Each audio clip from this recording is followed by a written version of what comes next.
Yes! What is up, everybody? Welcome to another excited installment of the U.S. Men's National Team Hour, presented to you by the Qué Golazo podcast. I am here, Jimmy Conrad, with two of my favorite former national team teammates, Hollywood Heath Pearce and Charlie Chuck Davies. Guys, great to see you. Now, Chuck, I'm coming to you first as our special guest. How are you doing, first and foremost? You look handsome as always. That's for second. Give us your initial thoughts about the window that just transpired for the U.S. Men's National Team. And you have plenty of time, so you can get into it. Don't worry. Let's do it. One, I'm doing fantastic. I'm excited to be here. It's always great to talk about the U.S. Men's National Team, especially with the World Cup right on the horizon. And I feel like we're in a good position to get back to it, right? So with that being said, if you're looking at this latest window, you had 2 home games, 1 away game. You took 6 points from the possible 9. I'm okay. I'm okay. Yeah, you're doing the math, Charlie. We just want to know. We get the math part. Tell us how you feel, man. This is it. I mean, you win your home games, right? And you got to steal some. You got to steal some points on the road. Canada is the best team in Concacaf right now. So, with that being said, yes, you walk away with 6 points, and you're saying we're in a good position to qualify for the World Cup. So now when you go into detail, am I happy with the performances? No, I'm not happy with the performances because you look at the El Salvador game at home, it wasn't convincing. Yes, you were the better team, but you left too many opportunities for them to level the score, right? You should outplay them without a doubt, but you should also dominate the game. And there's not too many times where we've seen this U.S. Men's National Team dominate the game. Like you're not giving them a sniff. So I think from that standpoint, not good enough. The Canada game, that's a disappointment as well. Yes, they're the best team. If you don't get a result on the road in Canada and they're the best team in CONCACAF, you're like, okay. But the way you lost, it's kind of like you shot yourself in the foot, right? And there weren't enough convincing plays throughout the game when you're dictating possession to create opportunities. There weren't enough quality opportunities created. So that's a concern. And then in the final game, Honduras, they showed they weren't playing for anything. It was almost as if they were going through the paces. They just wanted to get through the game. The weather was for them. That was an obstacle too big for them to kind of to handle. So especially given all the things that were going on with the team anyway, right? It's just like one more thing to add to the list. All right, before we throw it over, keep going on that one, Hunter. So what were your thoughts overall? What would you give a grade, let's say A through F on this window? What did you think was the grade for the team? I'm going to give it a B. A B. All right. A B. It's basically like predicting the draw. Basically, I want Charlie as my teacher moving forward in every subject. He's like glass half full guy. Like, no, Jimmy didn't do great, but he's got potential. You know what I mean? I love that, Chuck. All right, now let's turn over to Hollywood Heath. But before we do, make sure you hit like and subscribe. Leave some comments. How are you feeling about the U.S. Men's National Team? Do you feel like a B was too strong from Charlie Davies' perspective? What would you give a grade for the last window for the U.S.? We're obviously going to look forward to all the stuff that's happening as well along the U.S. Men's National Team and all the players playing in Europe. Some big games this particular weekend. One in particular, Jordan Pefok, 2 goals for young boys. Still not a number 9. We'll get into that as well. Hollywood Heath, great to see you as always. How are you feeling? Do you think a B is too strong for a grade for the last window? I'm going to give it a too strong. I'm going to give it a C only because of the fact that as a team, we're judging the team. As a team, like Charlie said earlier, I just haven't seen a dominating, convincing performance. We have enough individuals to win those games. We have enough to get 6 points out of 9. I'm okay with that. That's fine. We grinded it out. There was some pressure in that Honduras game. Honduras put up no fight whatsoever from the very beginning. We snuffed that out. We were able to capitalize on that and get the result. But as a team, I'm not sure we're better than we were 12 months ago, And look, we all know from our generations, you came into the national team, you knew that the one thing that you had to do is fight and represent the crest the right way. I haven't always seen that from these guys, but we did see that throughout the summer. You go Nations League, you go Gold Cup, and then you go beating Mexico. But then when it came down to it with Canada, where you're like, okay, at a minimum, all you can do is fight. They're going to play a certain way and make it difficult for us. I don't think we did that.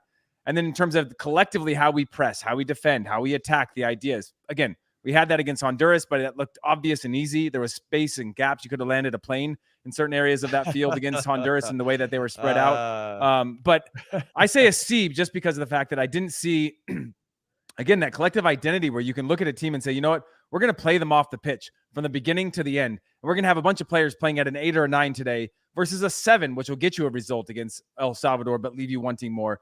A 7 against Honduras, which will get you a result, but it'll want you leaving more. And then ultimately a 6 or a 7 against Canada, which gets you beat by the best team in CONCACAF. Okay, so I'm gonna go B-. I'm gonna go on the that's what I was positive side. Charlie, no, Charlie. Hey, we left you behind, man. I was gonna change to B-. You didn't give me a chance to justify why. Yeah, Jimmy, you got to be more clear on your grading system. Well, man. listen. I'll say B. The B part of my B- is I agree with Charlie. There were some positives there, and when I look at El Salvador, we created more than enough chances to get a couple goals there. So we win 1-0. We did what we needed to do, get the 3 points. And against Honduras, and I want to get into this game a little bit more because I feel like they were so bad. Maybe it glossed over some of our issues. And Charlie, I'll come to you on that. But we got a good result, got it done. It was like the listless performance against Canada that really bummed me out. I think it bummed all of us out. And that's where the minus comes from, because I think there's a lot more to build on when we play a team that's organized and knows what they're doing and are very good at executing. I thought the minus was going to come from like some sort of temperature joke, but you missed that window, Jimmy. I'm done with the temperature jokes. No more temperature jokes. I'm glad we don't have any other cold weather games moving forward. So, Charlie, I'm going to throw it to you. Do you think there's a danger that in beating Honduras, danger might be a strong word, but in beating Honduras, we did kind of gloss over the fact that, yes, De La Torre looked solid and all this, but did he really play against anybody of substance in that game, given what you said about Honduras already? Yeah. Well, this is the thing. You can only control what you can control and play against the teams that you are put in the lineup to play against. So with that being said, it's just another option, right? Because you're also getting Gio Reyna back. So right. He's not going to play over Gio Reyna. And I would argue that maybe in this setup, Gio Reyna might be that missing piece that this team is missing in that attacking midfield position. So Yunus Musa, for me, has been used too defensively. He plays as an attacking winger for Valencia. So I think long-term, he's not going to be a winger, but more of an attacking presence in the midfield. So maybe at this moment, Gio Reyna might be the problem, because I don't think you can take out Timothy Weah at the moment because of what he offers you in that verticality, stretching the back line, having pace down the wing. You need that to create more space for other players. Right. I think Luca De La Torre did a great job, and I think he finally solidified himself as an option, right? And he wasn't in the conversation before. But heading into this Mexico game, and the reason why I also gave him a B- is because they're second in the group. I mean, right. That you're in a fantastic position. Now you're going into the heart of the beast in playing in Azteca and trying to get at least a draw out of that match, right? So I think with that being said, you have another option, Luca De La Torre. I think he's definitely got a lot of potential, but is he going to be the guy there? I mean, that's left up for debate. Okay, I got a good, and I like that. I'm going to definitely pursue this Luca De La Torre conversation, because I think he represents a couple players that have played well, and they're, as you said, can control what they can control, and he can play the team that's in front of them. But Nor makes a really good comment about playing Canada. We played them 3 times over the last year, and this last game where we lost 2-0 was actually our best game in terms of expected goals. But it just didn't feel that way, Heath Pearce, against Canada. That might be true. One of them was a bicycle. One was a pretty, I would say, easy save on a Weston McKennie header. I mean, it definitely got hit right at him. Still have to react to it, of course. Brendan Aronson did miss a sitter. Could have picked, not a sitter per se, but could have picked a corner there.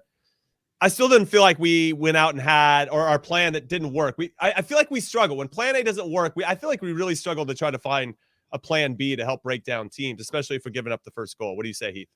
Yeah, I agree. I think that we know that out of respect, teams are going to sit deeper on us now. And against Canada, a team that's been built through the Gold Cup by having their team or their squad depleted of all their best players, either not being available or injuries through the Gold Cup. They built this foundation of fight first, and then the rest will figure it out, right? We bring back our best players, and that will win us games, having those quality players on the field, all of which are willing to defend and do some of the dirty work. If you look at Jonathan David, if you look at Alphonso Davies, all of them willing to put in shifts defensively and do the work. And so you're right. I think when plan A doesn't work, we tend to, I mean, that was a difficult game because you shoot yourself in the foot knowing they're going to fight you. They're going to play you really hard defensively. You give up a goal that early, you've fallen right into their trap. I think from there, we really lacked ideas on how and where our goals are going to come from. We talked about earlier in qualifying. Okay, the space is out wide. Let's take the space out wide. I think the U.S. has done a good job of recognizing against El Salvador or Honduras, they're going to give us the wide spaces. Let's take the wide spaces, put the ball in the box, right? You play Team Awea, the game becomes more predictable. You can get more players in the box to give yourself opportunities there. But Canada were sitting deep with 8 players, sometimes in their own box. And so the spaces wide weren't going to come to anything. We needed some sharp combination play, pulling their players in and out of spaces, some of that pulsing, kind of probing in and out of those spaces. And I don't think we had that.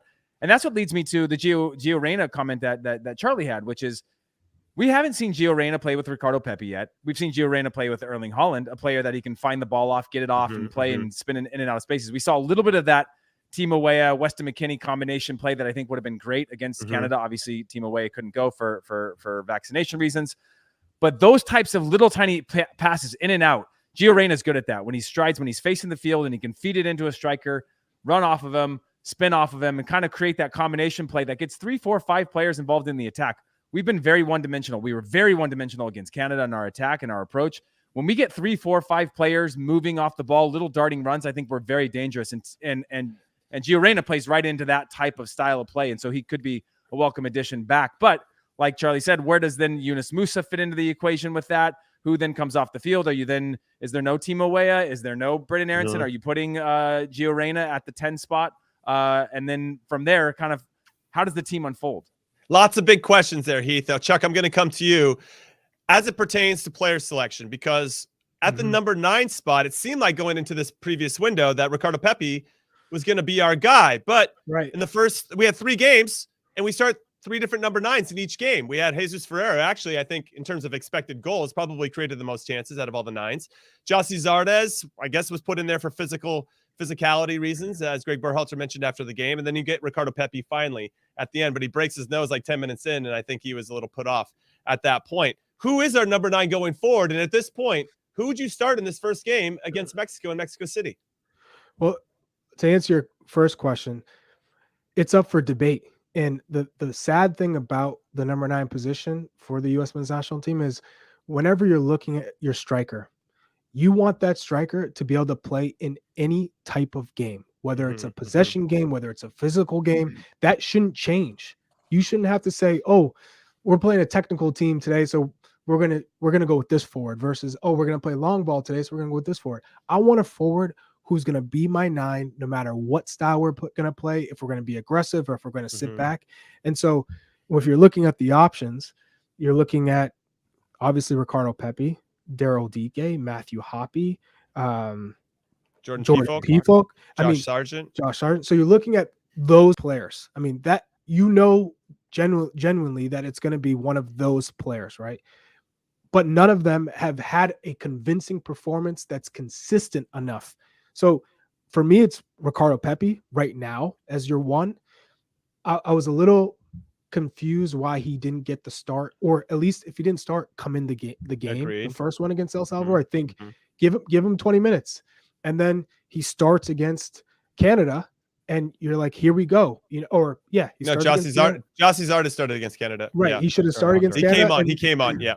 But playing the whole game and what he gave you in the limited time that he was on the field was still more than what you got from Jossie. Now, obviously, the game changes from minute 1 to minute 90, but I would have liked to see him in that kind of atmosphere and see what he can do. But doesn't he give you all of that in your mind, though? He brings players into the game. His hold-up play is good. He plays quick and simple when he's away from the box. Like, he does all those things. Jimmy and I are very complimentary of Ricardo Pepi when he's not scoring goals. Yeah, granted, he's not scoring goals, which is the number 1 thing you want. But he still brings more of all those other things, like you said, an ability to play against any opponent in a way that I think other strikers don't. Do you think that there's somebody that gives that more well-roundedness to their game right now than Ricardo Pepi does? No, because there's not one striker that you can say, get him the ball and he'll take people 1v1, right? All of our strikers are more, I'll box you up and hold the ball up. I can get in the box. I'm good in the air. I'm a good first-time finisher. I'm also good at link-up play, but there's not one that you can say, man, he'll get into the channel. He'll take people 1v1. He can stretch the field, but he's also can come back. He's technical. He can play in tight spaces. It's almost all or nothing. And we only have players who are good in certain areas. Now, that's not to say that they can't improve down the line and take players 1v1, but I think with this system, maybe you want a player who's just going to stay high, who can occupy space, so you can allow the Christian Pulisics of the world, the Timothy Weahs, the Gio Reynas, more space to do a little bit more on the ball.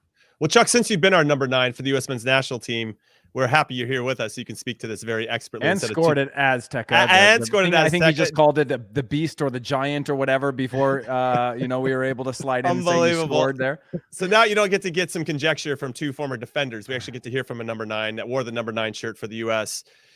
Do you think that Ricardo Pepi maybe got all this too fast, that maybe he wasn't ready for this emotionally? Let's say that. I think physically and tactically and technically we can see all of it, but how about emotionally? That's one. And then second, there was a good comment from Eddie. Do you feel like Timo Weah could be an option for us in the number 9 spot? Eventually, I think Timo Weah could be there. I mean, Timothy Weah is a player who I think has grown tremendously over the past 2 or 3 years. And, a lot of it is his last name, right? You're associated to hype. Sure. You are carrying a lot with that last name. And I think you're put in these positions. You're at PSG, you're playing with Neymar and Mbappe, and you're playing with really talented players, the best in their position across the world. And you're kind of bounced around. You're not really settled. And I feel like at Lille, he was put in a position where he just had to grind, and you had to earn your time, and nothing was going to be given to him. And I think he's learned from it, and he's become better from that. So I would never rule out him taking the 9 shirt or being in that position long term.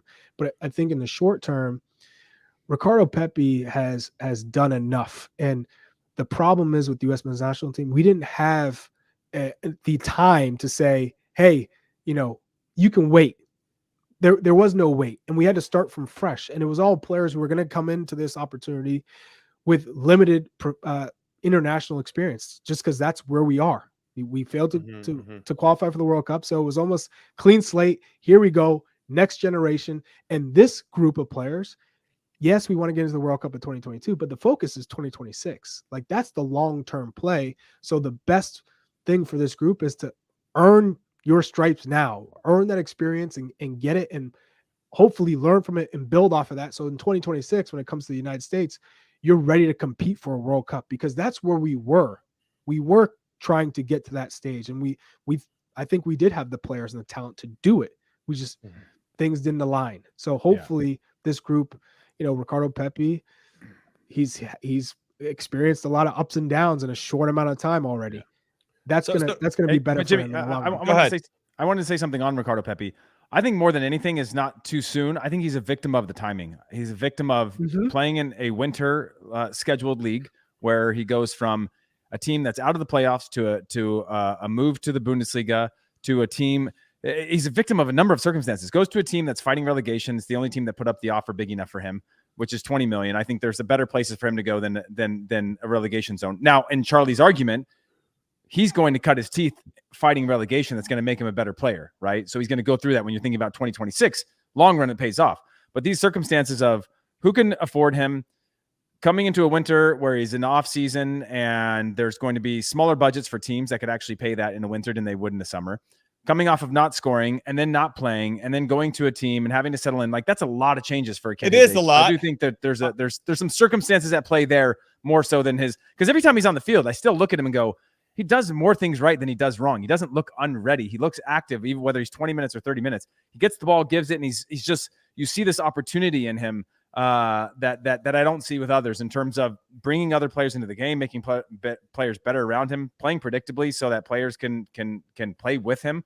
So yeah, that was my take on just it being too soon. What's your thought, Jimmy? We just love hyping up young players, and maybe because he was so far outside of the radar that when he came in, there wasn't any of that pre-hype, that we're already giving him, anointed him the greatest thing. And then he did it and he proved it, right?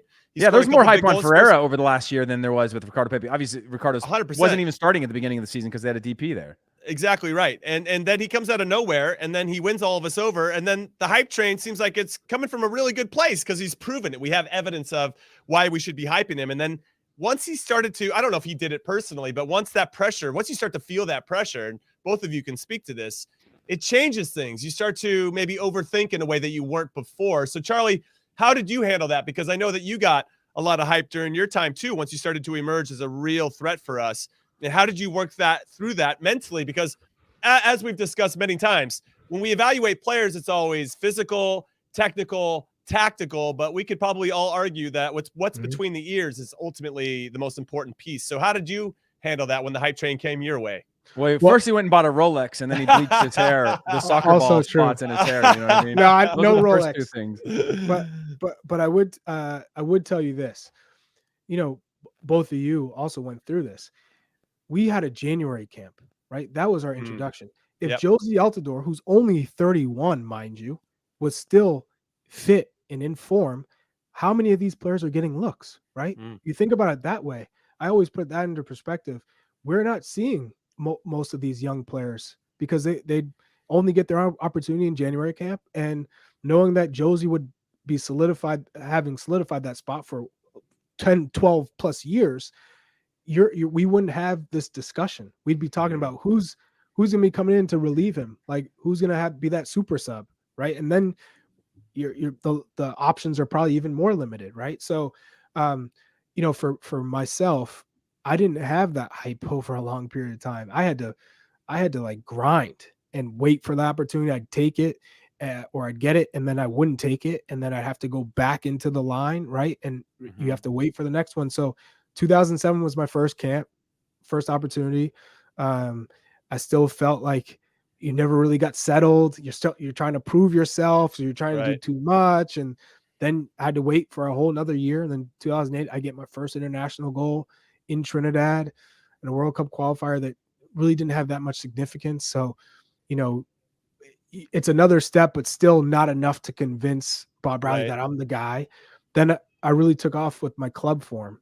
And I think for all these players, once you're the guy for your club and you're delivering from week to week and there's a lot of pressure, it makes the national team pressure that much more easy, much easier to digest and to kind of go into it and think, man, I can flourish here because I'm doing it every day. I don't have those worries anymore because I know I'm taking care of business at home.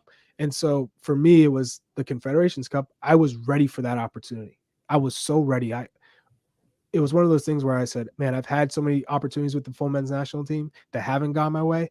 Now I'm ready, and I know it's my turn. And so when I did get that, there was no looking back.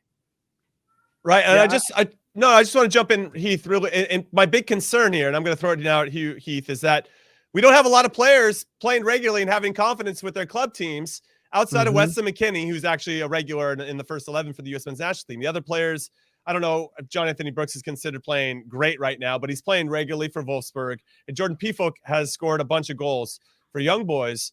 And Josh Sargent's starting to play a little bit more. It just makes me nervous. And Heath, I'm going to throw it to you about what worries you the most ahead of these March qualifiers, because for me, it's a lack of playing time going into 3 very, very big games. Yeah, I mean, the upside is that Yunus Musa went back. He played. Timo Weah went back. He played this weekend. My worries are where Serginho, yes. Like it was a good response to a number of guys who weren't playing a lot. And obviously, Yunus Musa had been playing a nice little run, but then he's at that age where he could go 7-8 matches without a game. My worries are, where does Christian Pulisic end up? Because he's the one that when he's got the confidence, he can rally the team. When he doesn't, I think we still look to him too much. I think we're seeing this evolution of the players that are playing that we don't need to go to him every time like we saw in 2018. But I am worried about this playing time because I don't think this is the golden generation by any means. I think we're not even close to that. I think we're going to continue to see more of these players. I think there's the under 12s, the under 14s, the under 16s right now in the U.S. are so unbelievably better than this group that we have that it's going to be mind-blowing for most people, given the current context that we have players playing in Champions League regularly now. But I am worried about the fact that because of that youth, because of that age, we're still seeing players challenge themselves constantly at bigger clubs. And it's been great because now it's not Clint Dempsey at Fulham and then at Spurs at the peak of his career. It's Gio Reyna at 19, 20 years old. But the problem with that is the risk of these players going through dips in form, changes of managers, all these things, and being still considered young players, that it can hurt them. So when you think about 8 months' time from now, when we need them to all be in form, that's a lifetime where you could see these players. I mean, Joe Scally was playing every game. He's on the bench at the moment, right? Like, we're seeing this evolution of players that are constantly having to go through these trials and tribulations that, yeah, it hurts us during qualifying because they come in not sharp. Yeah, granted, we got the help of the fact that you have MLS out of season and the Honduran or El Salvadoran leagues were just starting and all that sort of stuff. But that's not going to be the case come the World Cup. Either you got players playing it in peak form or you don't. And you can't replicate that development through these next 10 months. And you also can't replicate the form, like Charlie said, of having that confidence of knowing you're getting it done at your job, your day job, to be able to come in and say, this is nothing to me, because like I've had to cut my teeth day in and day out in a stressful environment. No. So let's use that as a reason to talk about our goalkeepers, because both of them are going to be backups in the Premier League. Now, Zach Steffen played this weekend. He miraculously came back from back spasms.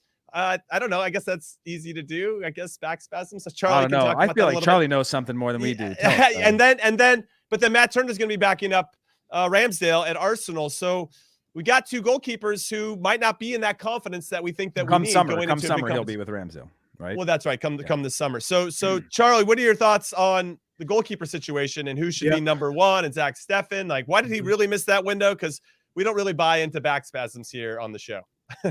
Yeah, I mean, if you're not 100% healthy, you're not going to make that trip, right? So I think it actually benefited Zach Steffen in the long run, because it also showed that Matt Turner is human, right? Because not only did he have that goal kick that I think was he didn't really go into it thinking about, okay, are my center backs in the box? He kind of shorted.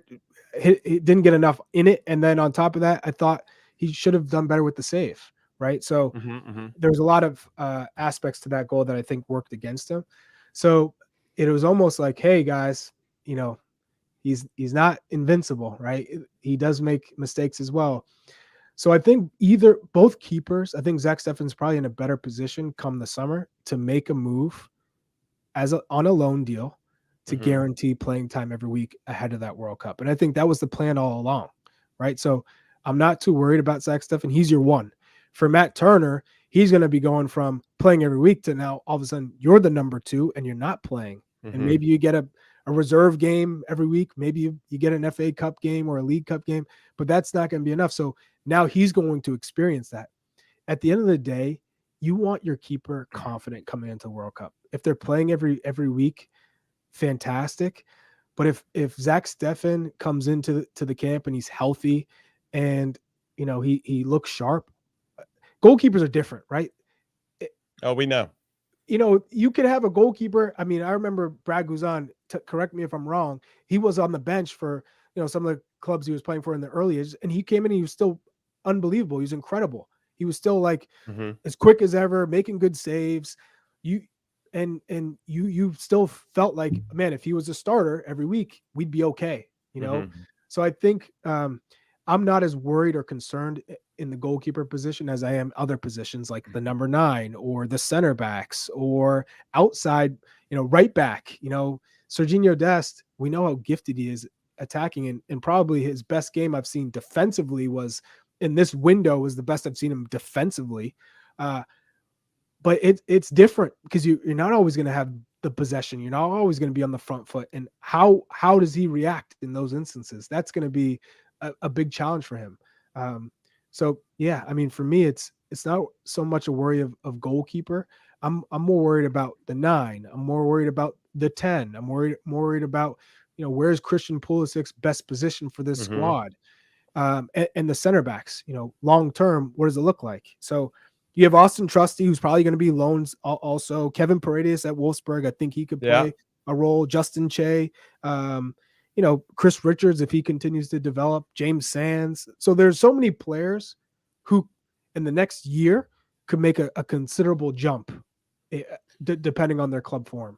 So Heath, do you agree with this 4-dimensional chess move by Zach Steffen to let Matt Turner have all 3 games so that he could show that maybe he's not as good as everybody thought he was? He did make some mistakes there. I actually liken his short goal kick to like kicking a kickoff too short and then somebody runs it back for a touchdown. I mean, that's essentially what Canada did on us. So fair play to Canada for taking advantage of that. Thank you. I appreciate that. So Heath, who's your number 1? You agree with Charlie here, or where are you on the goalkeeper situation?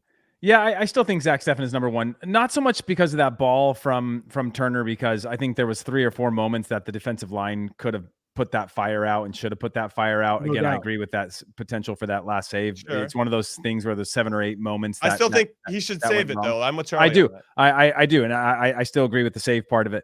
But what I like about Zach Steffen that's different than that is Zach Steffen would never lump that ball long. He's picking out a pass. Even when he hits a long ball, he's looking for it. And I think he solves that problem for us at times when we don't have the ball for long periods, that he gives us a breath of fresh air, knowing that he's got a distribution capabilities. All things equal, I think they're pretty close in abilities, but I still think Zach Steffen is the number one. I just get nervous for the team. Take out the competition between the two of them. I just get nervous if we don't have one of those guys playing week in and week out come the World Cup. I understand that goalkeepers are different, but you do want that speed of the game. You want them to have that understanding, that confidence of, making big saves and big plays and rising to the occasion. Some are naturally like that, but you also want to make sure that they're getting the reps consistently. That's sort of my takeaway from that situation. No, I like that. It's a good point about Zach Steffen and his ball playing ability. Now, Charlie Davies, we appreciate you coming on as a special guest. Before we let you go, we have a very, very good question for you. It is from Natalie, a longtime follower. Appreciate you, Natalie, who says, Charlie, who would you choose first for a 5-a-side team, me or Heath? First of all, Natalie is just stirring the pot right now. She's choosing violence today. Yeah, and I've got plenty of time for it. On Natalie, why do you got to try and do that to me? Come on, Chuck. I'm older here. You know what the deal is. Yeah. I think I had a little bit more upside with an attacking left-sided player. There we go. Yeah, Charlie knows. Charlie knows. I got him assist right before he got his move. So he knows where his bread is buttered. He was right on his way out. Got that man an assist while he was getting his move to France. That's what I'm talking about. He knows what's up. All right. Yep. Okay. I understand it. I respect it. Well, Chuck, thank you so much for your time. We look forward to doing this with you in the very near future. You are the man. All the best to you and your fam. We'll see you soon. Likewise. All right, everybody, that is Chuck Wagon, Mr. Charlie Davies. We're going to take a quick break, but when we return, we're going to break down our top 10 players currently in the U.S. men's national team player pool right after this ad from Paramount Plus, which is pretty rad. Check it out. We're here. Let's go save some lives. Wow. Is that safe? This isn't an easy mission, and there may be a few surprises. Come on! Is this where I get to say I was born ready? I'm gonna figure this thing out, whatever it takes. It's gonna be close. We do our best work when it's close.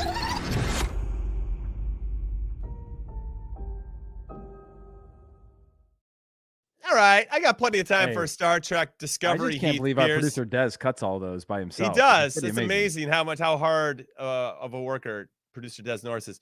Now, I was actually expecting the other ad that we've run before that gets me so amped I'm ready to go out and play. Oh yeah. Now Heath, great insight there from Charlie Davies. We appreciate him coming on. I do have a bone to pick though that he chose you over me. I feel like you guys. It's a generational thing, we spent a lot more time together. Potentially, I get it. And Charlie and I like to occasionally have ourselves a night out after a game when we would get together. Yeah, I guess I was a little bit more. Yeah, I was a little more. You're a family man by that point. I was kind of like, you guys were out having fun, and I was like, I'm gonna stay and eat vegetables and do yoga. Yeah, dude. Because I was trying to only so many times, career. Jimmy. There's only so many times that you could offer us a sweet pepper before we were like, dude, that's not what we're into now. I just don't want a large green pepper to eat as a snack, man. Like, give me some peanut butter Nutella. But I thought today, Heath, of all time, this February 7th is an important day in my life in particular. But I would like to say in U.S. men's national team history, because on this day, 15 years ago, Heath Pearce, I scored my only goal for the U.S. men's national team against Mexico. I was named man of the match. It is a roll the clip day. And I'm going to make sure that Des Norris has that clip to roll in the very near future. But does he not have it? I thought you guys really had this thing already. I wish I had it ready to go. It would have been awesome. But hey, by the way, for anybody that doesn't know, on this goal, amazing goal from Jimmy against Mexico, obviously huge. But Jimmy bought the rights to the no. Des is writing rights restrictions. U.S. Soccer gave me the rights. Des. Jimmy got the rights to this goal, which is unbelievable. And when you think about where the world is going in terms of NFTs and buying moments, Jimmy was the first one. I was ahead of it. I think in U.S. soccer history to own a moment and the IP and the rights to that moment, which is pretty crazy. It is pretty crazy. Thank you for bringing that up. All right, Heath Pearce, everybody watching, we appreciate you. Hit like and subscribe. Leave us some comments. We appreciate that. As you guys know, the bigger this audience grows, the cooler, fun stuff that we'll be able to give you as this goes along. Joel says, sneaking this in during my work break. We appreciate you, Joel. All right. So we're going to do our player pool power rankings, our top 10, Heath Pearce.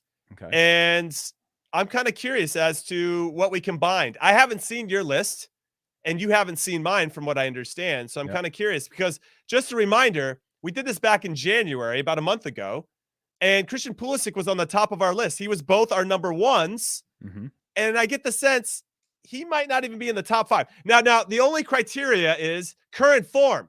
Yeah. So that's very important to take into consideration here. And obviously MLS guys might, because they're not playing right now, would fall off. However, we had a couple MLS guys play well during the window. So do you want to start us off? I don't even know where we go. Are we going number 10? Or Des, what are we doing here? Okay. Number 10. All right. Is this you, Jimmy? I didn't write Matt Turner in the 9. That's okay. You. Yeah, I guess that's me. Matt Turner, number 10. Just because of the fact that he stepped up, considering the fact that he got his move to Arsenal, which I think is a great thing. He still got 6 points, got 2 wins, had to play all 3 games. Right. Obviously not a great game against Canada, but still worth mentioning in terms of the fact that he got 2 shutouts, right? And there's some value in that. Granted, against teams that didn't have a lot of opportunities and things like that. But yeah, I'm going with Matt Turner at my number 10. Yeah, just it's I was going through some stuff, Jimmy, and if it's based on recent form, like I can't just hold Matt Turner against Canada, but can't give him the 2 shutouts, which he's becoming known for in the national team for his shutouts. Without some credit to that as well. No, that's fair. I don't think either Honduras or El Salvador had a shot on goal, but okay. I went with Jordan Pefok in the number 10 spot just because 2 goals on the weekend. I think he's got 14 goals in 19 games so far in the Swiss League. I think he's knocking on the door to get called back in. Will he get that opportunity? Even though, as someone correctly suggested in the chat, he's not like the high presser, high energy type guy that I think Greg Berhalter likes. And so that is interesting. But I do feel like we've talked about this before. It's important to have some contrasting players in your team that can actually solve a couple problems for you. If you do have teams in a low block, okay, if they're going to give us a space out wide, who can get on the end of crosses? He might not need to start the game, but can he come on in the last 15, 20 minutes? We saw him do it against Honduras in the Nations League semifinal. He scored a header, in like the 85th or later minute to win that one for us and book our ticket to the final. He's got that capability, and I feel like it'd be a bit naive and foolish if we just said, nah, he's not for us, even though to what Charlie was saying before, and you as well, it's important to be playing regularly and building up that confidence. So I had him at number 10, just as a nod to that. Okay, so well let's see if we can have Des throw up the list and we'll go through it some more. Okay. Number 9. Okay. Kellen Acosta. I didn't have him in my top 10. I feel bad now. Yeah. I had Kellen Acosta. Again, this was on recent form, just the fact that he stepped up to the occasion. And I've been highly critical of Kellen Acosta, even suggesting that he might be one of the players left off the roster just because he didn't have that multidimensional capability. But when we talk about the fact that we hadn't scored in a set piece in qualifying so far, and the fact that he provided those set pieces for us to score on, and having a little bit of that X factor and ability to score goals, I think is super important to have in a team, whether it's for 20 minutes or for 90 minutes when he's got to fill in. The fact that anytime we were in and around the goal, granted against a team that was really bad, but he was still putting the ball, take the team out of it. He was still putting the ball in really dangerous places that against anyone, like that goal to Weston McKennie, I just don't see how anybody stops that, right? The header itself doesn't get saved by a goalkeeper, the ball into that good spot on the near post, and having somebody that has that, because I think we've really struggled to be dangerous on set pieces. He made my list. Okay. No, I like that shout. I didn't have him in my top 10, and I kind of feel bad about it. And we're going to reveal both of our lists at the end so you guys can compare and contrast as to where everybody was. Do you like Kellen Acosta on that? I do, because I think very similar to what I said about Jordan Pefok, he does give us something a little bit different. He does provide some cover. He also has stepped up and said, I'm going to be a difference on set pieces, when that was something that Christian Pulisic in particular. Yeah, Ozzy Torres says Acosta is a difference maker. I like that. Yeah, he was. He was a difference maker in a game that we needed to win. We couldn't mess around against Honduras, even though we were hoping they would come out the way that they did. We hadn't scored early in the first half. We hadn't scored on a set piece. We kind of killed 2 birds with 1 stone in that one particular play. And I think the guys that came in against that Honduras game were up for it. And I think him having as much experience as he has, especially playing under Greg, I think was a pretty vital reason as to why that was happening. So I like that shot. All right, let's go to number 8. Number 8, Serginho Dest. So I'll go here. I had Dest a little bit higher because, to what Charlie said a little bit earlier about Dest, I did like some of his defensive plays. I did like his positioning. I You thought didn't he make was my list, Jimmy, by the way, and I feel a little bit bad about it because Okay. recently he was very good. He was good. And I thought that he was a little bit more patient in his defending. And I think, obviously, as you know, as an outside back yourself, good starting positions solve a lot of problems. And I thought he put himself in a position to make plays and to pick his spots. I think you and I both talked about after the El Salvador game, the first game of the window, that he was joining the attack in a more thoughtful way. It wasn't just, I'm going to go every time. He started to pick his spots. He let the game develop and then join in. Is that something that Xavi is putting into him at Barcelona? More stuff to think through that Ronald Koeman wasn't, or maybe just Xavi paying more attention to him, or whatever it may be. I don't know, but you can sense there's a little bit more savvy in how he's approaching both sides of the ball. So I like Sergiño Dest. He was higher up, and he got in as a sub against Atletico Madrid this past weekend, and a very big win for Barcelona, 4-2. So yeah, I'm curious. Now, obviously, he's going to stay with Barcelona the rest of the year. It doesn't help that Dani Alves is banging in goals and getting assists as well. But he's also getting sent off, so he'll get his minutes. That's true. Now with Alves getting a red card, maybe Dest will get some more minutes in the upcoming. But I like Dest on the list. Yeah, I agree with that. I think Dest is a good shout, and definitely one that another one like Acosta that I've been highly critical of, and we've been highly critical of. But credit is credit. You think? No, do you think that Adama Traore is a good or bad thing for Dest? I mean, because Adama Traore clearly a winger, and so I don't. You know, they were playing Dest at winger both under Koeman and Xavi for some time, and now it seems like they're going to definitely push him out as either a wing back if they play three in the back, or he's going to be the outside back. I don't know if he was really a like for like comparison, but I can understand why producer Des is asking us that, because Traore basically eliminates him from having that kind of spot on the field, and so does Ferran Torres and anybody else that plays winger. Yeah, I agree. I think it's, but the upside, Jimmy, is as I mentioned in yesterday's recap pod, is that 3 of the 4 goals came from defenders. So maybe there's a respect for defenders in that Barcelona game. But I'm not sure where he fits best. But certainly, as you bring in more reinforcements, the less freedom they have to go, oh, we could use him here, we could use him here, because you're going to get position-specific players. So I think that hurts more than it helps. Yeah. Okay, let's go to number 7. Who's number 7 on our list? Jordan Pefok. You must have had him high up your list. I had him at number 10.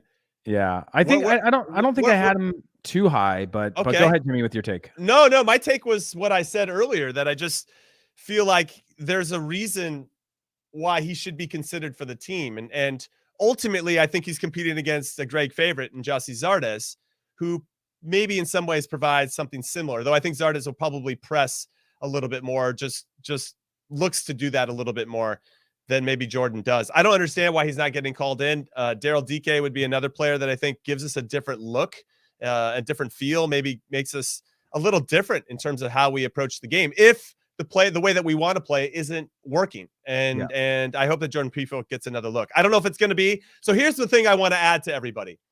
I don't know if Greg's going to make any fundamental changes to his roster ahead of these next games, this next window.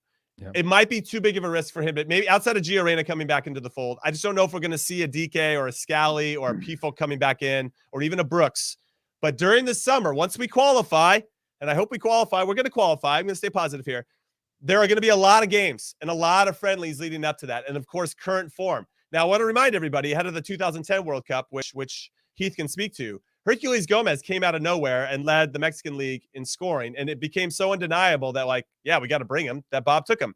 Edson Bunnell was playing very well for his club as well. And Bob was like, yeah, we got to bring these guys, because they're playing so well. So a couple players on this 23-man roster that go to Qatar are going to be brought in because of current form. Yeah, I agree. And Pefok's won 13 goals in 19 games, scoring also in Champions League. He's a player that I think, more than the fact that the form that he's in now, is going to get a move that's going to validate him in the national team come summer. I think he's going to get a move to a bigger club, and I hope that he kicks off at that bigger club in great form as well, because then, like you said, you force your way into the national team for this. Because, again, 23, when you get past 18 in the roster, you're looking for those guys that might be that gut instinct of, I'm going to throw them in to see what can happen. We saw the thing that should have been the win against Belgium with Wondolowski on the back post as bread and butter. Those are the types of moments. Obviously didn't convert on that, but you see those types of things where you throw them in because you go, man, got nothing to lose here. Let's throw them in and see what can happen. And I think Pefok or other players that are in peak form get those last couple of spots in the national team. Yeah. We're speaking the same language. All right, let's go to number 6 here. Anthony Robinson obviously scored the game winner against El Salvador. Been playing very well for Fulham. I think probably thankfully for him, he didn't play this past weekend against Man City in the FA Cup. Tim Ream did not look so great in that particular game. So it didn't need more of a bloodbath for our American players. But this is the one player that I feel should be on this list. And my one concern is when I look back, I watched a little bit of the Canada game again. He finds himself in good spots, but he's not a great crosser of the ball. It's not like we can rely on him to hit a deep cross. And it's got that, that whipping ball back post that's in between the goalkeeper and the center backs. And, Harry Kane, I think, just scored one, or he's very good at finding that space and finishing them. I don't know why I thought of Harry Kane in that particular moment, but we don't have that. I don't even know if we have it on either side, but if Anthony Robinson could get that in his game, he almost becomes, you can't defend him. He's undefendable. Yeah, I also think that he was sometimes just dumping that ball because there weren't a lot of people in the box when he was trying to whip it in against Canada anyway. But my biggest worry with him is his balance of going forward. He tends to go forward and spring forward, anticipating plays that sometimes don't get to him and leaves us a little bit vulnerable. I've talked about that before. If he can pick and choose his moments because he's got the speed and power to be able to get up and back all game long. I just want to see it in the build-up play. I want to see that natural where you see that player release because you feel the rhythm of it. It's saying in back and it's going to go out the other side. You release and not have his starting positions be too high because against good teams, again, 1, 2, 3 passes and you can get beat if there's a loss in possession. And you're just putting a lot on your players around you when you cheat forward to have to keep possession every single time. And against the best opponents in the world, you get beat that way. Yeah, 100%. And we almost got punished by El Salvador when they countered us because him and Dest were up at the same time when he didn't have any business being up. So hopefully the coaching staff has addressed that with him. All right, everybody, hit like and subscribe, please, as we get to our number 5 in the rankings, Yunus Musa, and leave us a comment. We got to make sure that we're continuing to build a really special show for you. We need all the support that we can get. All right, Yunus Musa, Valencia winger, one of our favorite players. I'll speak for Heath as well. In the player pool, we think his future is so incredibly bright. His passing is only going to get better, I think, as he continues to get a little bit older. He loves to break the lines, especially with his running, which was what Charlie Davies, our special guest, came on and said before, that he thinks that Yunus Musa should play a little bit higher up the field. And what happens to him when Gio Reyna comes back, because Gio Reyna just got minutes for Borussia Dortmund and their devastating 5-2 loss at home to Bayer Leverkusen. We don't need to get into that particular game. But Yunus Musa, Heath Pearce, what are your thoughts on this young American? I don't know. I mean, he definitely made my list. I don't remember exactly where I put him. I'll bring it up here in a second, but I had him high on my list just because I think it might have been like 1, 2, or 3, just because of the fact of the quality of player that he is. I think he's just got this dynamic of a type of player I don't think the U.S. has ever had in terms of his comfort, his power, his explosive nature on the ball, his willingness to have a player on his back, his willingness to face up on a player. He's just got all of these little tools that help him to get out of problems in the middle of the field. And I agree with Charlie that, maybe you get him higher up the field into places that has more of a threat to goal scoring. But the way that he solves things individually for us, I think, is unbelievable. And even when he's not having his best game, I still look at the team sheet and go, okay, he's got to be one of my guys that I start every time because he just wants the ball. Again, I don't think he's great when he's got to come back and be sort of a double pivot on a 6 because he's less useful. But he does solve a lot of problems for us. He's comfortable with long switches. He's comfortable with the ball at his feet. He makes good runs off the ball. And just all those things, I just go, man, he's so young that the future is bright. But even now in this current form and the fact that he's playing again with Valencia consistently, I'm all for it. Yeah, I love Yunus Musa. I do obviously think he's raw in some areas, and even his coach at Valencia, Bordalas, has said the same thing, but experience is what is going to help him get that. The repetition of seeing plays, seeing different situations, whether it's for club or country, is going to help him get there a little bit sooner. So I hope that he gets as many minutes as humanly possible for Valencia because that only helps our national team. I had him a little bit lower down the list because when he didn't play, we played pretty well. I thought De La Torre came in against Honduras and did well when Musa wasn't in. And so that's why I had him down a little bit. Well, Jimmy, you got to look him in the eyes and tell him that someday. So I don't. We're going to have to face up to all these guys at some point. I know. We're going to be either loved or hated by, right down the middle, I hope. Let's go to number 4. Tyler Adams, unfortunately, got hurt against Canada, didn't play against Honduras, but his value obviously is immense. I loved what he did, these little things for El Salvador, where he would track in behind our outside backs, so it wouldn't allow our center backs to get stretched out. Tyler Adams would do a lot of that thankless running to track players into those areas. Save one play in particular where he tracked the midfielder into the attacking third behind the center backs because he recognized the danger. And I think that's what I appreciate about Tyler Adams the most is his awareness and knowing that, oh shit, this could be a really dangerous situation. I'm just going to go do the work. Because if I can see that somebody else isn't reading it or they're occupied with somebody else, I'm just going to go do it. It's not a lot of finger pointing, even though he's a good communicator and getting people in good spots. I just think he's invaluable to our team. And I know that Kellen Acosta made the list as well and proved his worth in a lot of different ways. And I do think that Tyler Adams has to clean up his passing a little bit. And I think the best way to do that, if we were teammates with him, Heath, I really feel like we'd pull Tyler and say, you don't have to do everything. You don't have to be the guy that is driving the game forward, covering that's what made Zimmerman so good. Is that simplicity to his game. I agree with you. I know we want to have long range passers. We want to have guys that can play out. Like John Anthony Brooks is good at that, but you don't have to be. Just win your defensive battle. Do all those little things right. And by the way, the other thing I wanted to say on Tyler, which I like, and I hope that there's an emergence of this trend with other players, is I look at Tyler Adams and say, when he's on the field, other players around him play better because he does a lot of that work, like you said, that allows them to be better. And I think about the same thing of like, hopefully Gio Reyna comes on and you go, okay, Gio Reyna makes other players around him better, makes Ricardo Pepi a better player because he's more involved with him or more connected with him, or makes, whether he's playing at the 10 spot or in a wing position. And I think about Tyler Adams in that sense, that I think he makes the players around him better because it allows them to focus on doing other things well, instead of having to do more things less well, like focusing on small things. The game becomes predictable with him on the field. Right. No, I love that. That's good insight. All right, let's move to our top 3. Number 3, Walker Zimmerman. Oh, wow. You must have had him at 1 then, huh? No, I did not. I had him at 5. Walker Zimmerman, number 3. We'll show you our individual lists here at the end of all this. This is our combined list. But Walker Zimmerman, I think why I put him up so high, he wasn't even in our top 10 back in January for obvious reasons, because it's current form and he wasn't playing all that much, obviously, just going into that camp and against Bosnia and not having any league form to go up against. But I thought we really noticed him not being on the field against Canada. The intangibles that he brings, not only playing simple, but just organizing people and in some ways similar to Tyler, elevating the performances of others around them because he's so good at what he does. They can just focus on what they need to do. And I think he's become a vital cog to our team, and his presence was missed. And I know there'll be another player above him that also benefited from not playing against Canada, because you're like, oh, wow, we really missed what he brought to the table. And obviously he scores against Honduras, and both times he started, we had clean sheets. I really feel like he's emerged as somebody that is going to be a really important piece for our defending moving forward.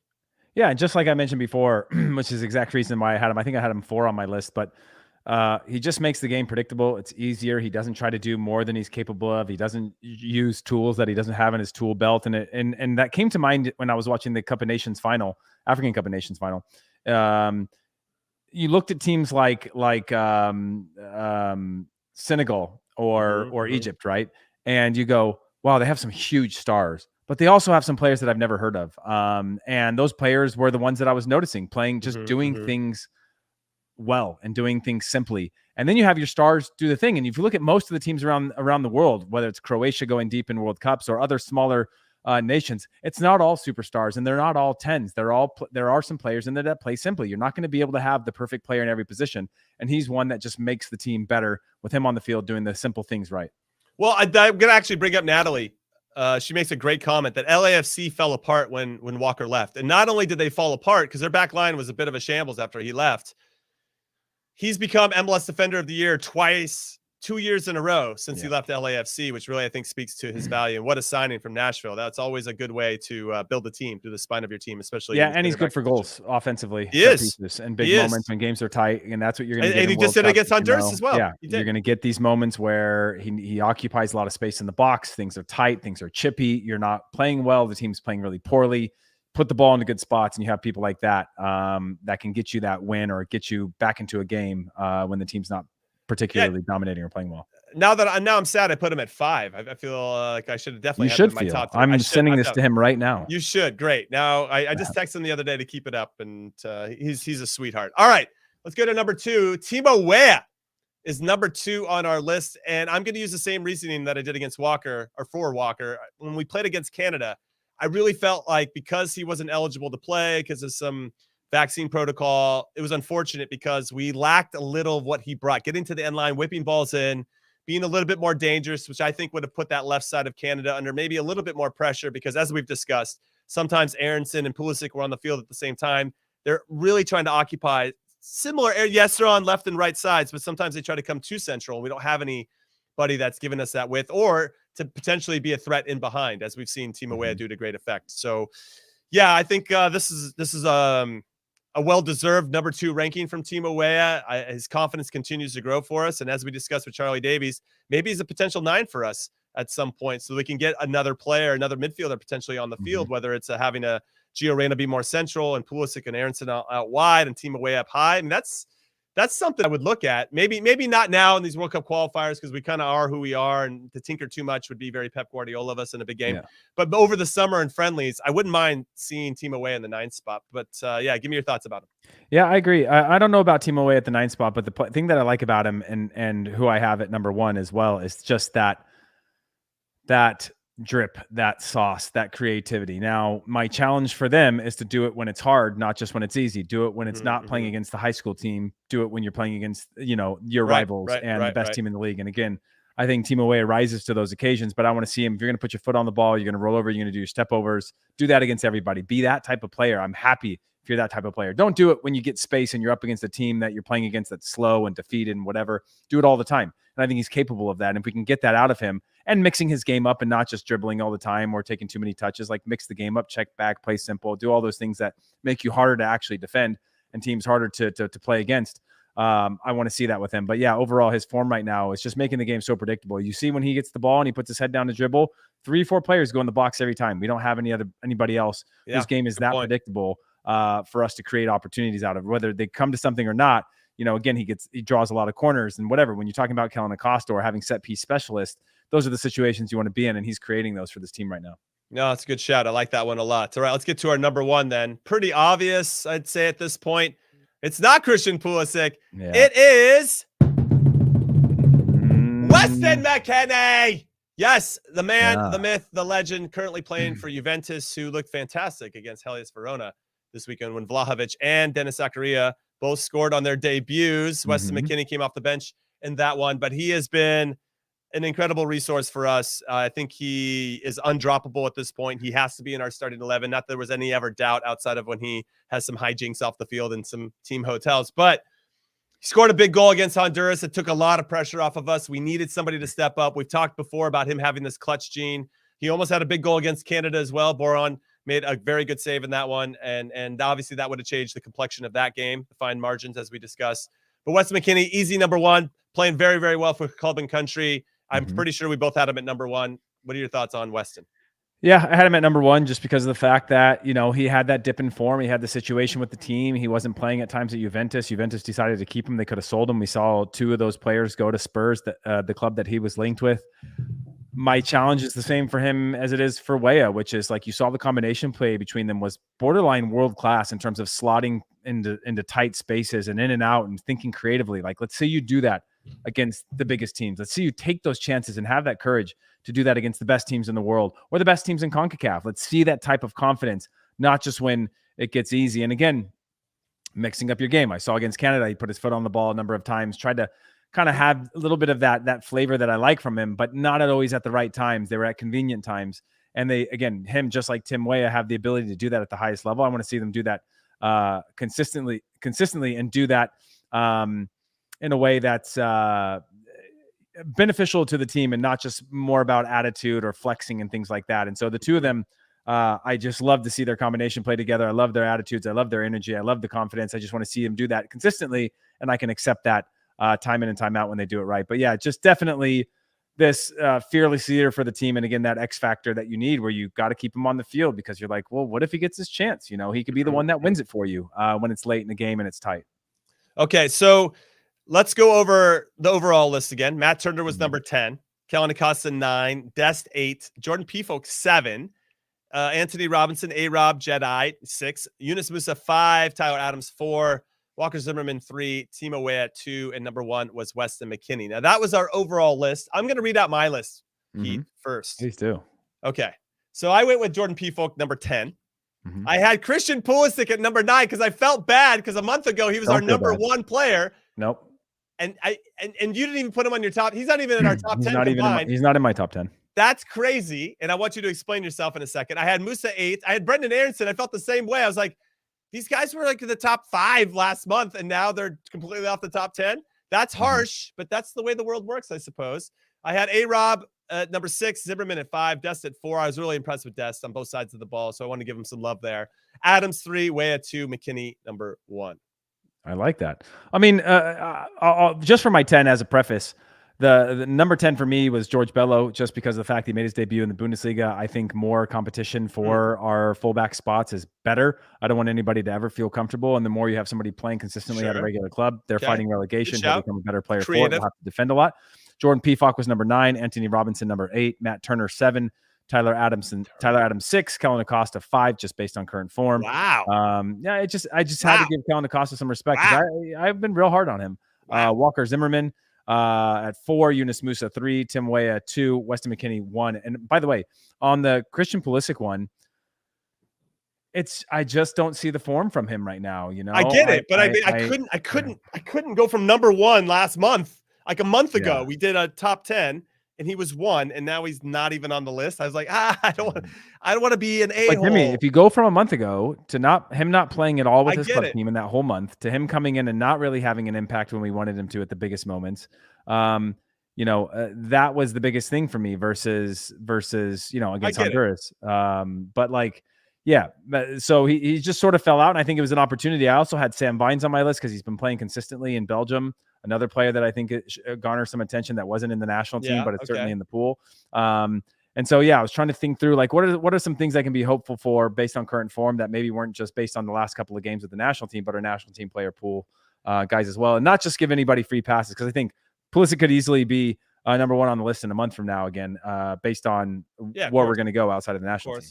Well, I think we're all hoping that, because we need him as sharp as possible. Please, because we're arguably walking into let's leave almost all the stuff outside of it. These are just 3 very difficult games, especially given how Panama's been playing. But away to Mexico City, home to Panama, who are very organized and are good enough to get a result against us, and then away to Costa Rica. That's a very difficult window. And for us to play that on the last window when there's still things in the balance makes me a little bit nervous. But Heath, I appreciate you as always. This has been the U.S. Men's National Team Hour, everybody. And we want to give a shout out again to Charlie Chuckwagon Davies, former number 9 for the U.S. Men's National Team, doing the business here on Paramount Plus for all of our away World Cup qualifiers. So I'm excited. There's a lot to talk about as always, but this week's show is done and dusted. Make sure you follow the Qué Golazo Pod on Twitter at Qué Golazo Pod. Make sure you go follow it on your audio platforms. Make sure you hit like and subscribe on this platform in particular on YouTube. Keep those comments coming. We love you guys. We love our community that we're building here. We really appreciate all of your support. So on behalf of our producer, Des Norris, and Hollywood Heath Pearce, I'm Jimmy Conrad, and I'm saying roll the clip, and I'll see you next time. Later.